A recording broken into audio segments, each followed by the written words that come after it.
On poursuit nos bilans de mi-saison pour les clubs de Ligue 1 avec aujourd'hui l'Olympique de Marseille, retour sur la première partie de saison olympienne.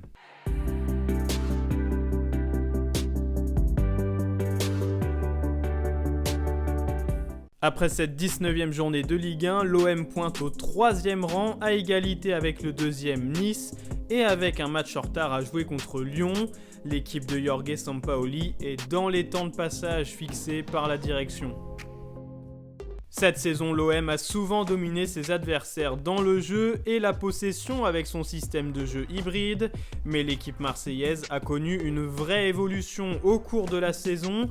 Après un début de saison flamboyant, Jorge Sampaoli a su faire évoluer sa tactique pour la rendre beaucoup plus pragmatique. Le virage a été opéré entre septembre et octobre lorsque Marseille s'est incliné face à Lens et Lille. Conscient que son équipe ne pourrait pas tenir toute la saison avec un pressing tout-terrain et une intensité folle, le coach argentin a revu ses plans et s'est appuyé sur un bloc beaucoup plus solide. En témoignent les 15 petits buts encaissés par l'OM, meilleure défense de Ligue 1. Surtout que le club olympien a longtemps dû jouer sans son attaquant vedette Arek Milik.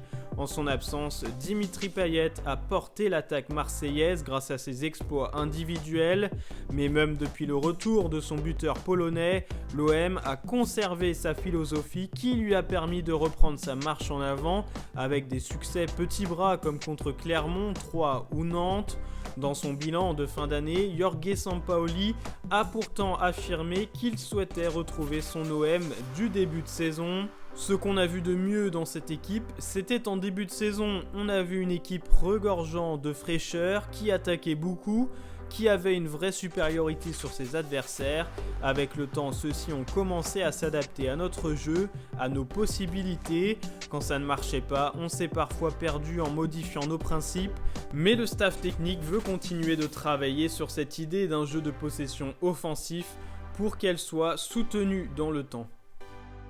Et c'est le gros point positif de cette première partie de saison à l'OM. Pablo Longoria a complètement réussi son pari osé de l'été dernier en bouleversant totalement son effectif. Après 5 mois de compétition, toutes les recrues ont donné plus ou moins satisfaction. Il y a d'abord les grandes réussites du président marseillais comme Pau Lopez, gardien de la meilleure défense du championnat et qui a relégué l'emblématique Steve Mandanda sur le banc. Il y a aussi les défenseurs centraux, William Saliba et Luan Pérez, devenus les patrons de l'arrière-garde marseillaise en un rien de temps. Puis il y a Matteo Guendouzi qui s'est affirmé comme l'âme de cette équipe, tant par ses performances que par son attitude conquérante sur le terrain. C'est l'homme de base de Jorge Sampaoli. Cengiz Under s'est lui totalement relancé avec l'OM. Une blessure au dos l'a légèrement ralenti en fin d'année, mais il a été le détonateur de l'attaque marseillaise en début de saison. Il y a également les ailiers Amin Harit et Conrad de la Fuente aux performances plus sinusoïdales et qui sont peut-être les petits flops du mercato. Enfin, il y a le cas Gerson, recrue la plus chère de l'été avec un transfert à 20 millions d'euros. Il a été la grosse déception de la première partie de saison jusqu'au mois de décembre, alors que les supporters marseillais commençaient à s'inquiéter et surtout à s'agacer de ses performances. Il a claqué 2 buts contre Nantes et Brest, mais le milieu brésilien est retombé dans ses travers lors du dernier match de l'année face à Reims et sera très attendu en 2022.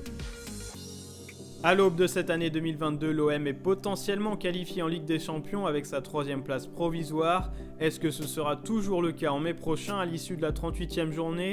On a tendance à penser que oui, vu les qualités de l'effectif marseillais, mais attention à la concurrence féroce avec Nice, Rennes, Montpellier et surtout les retours en force de Monaco et Lille.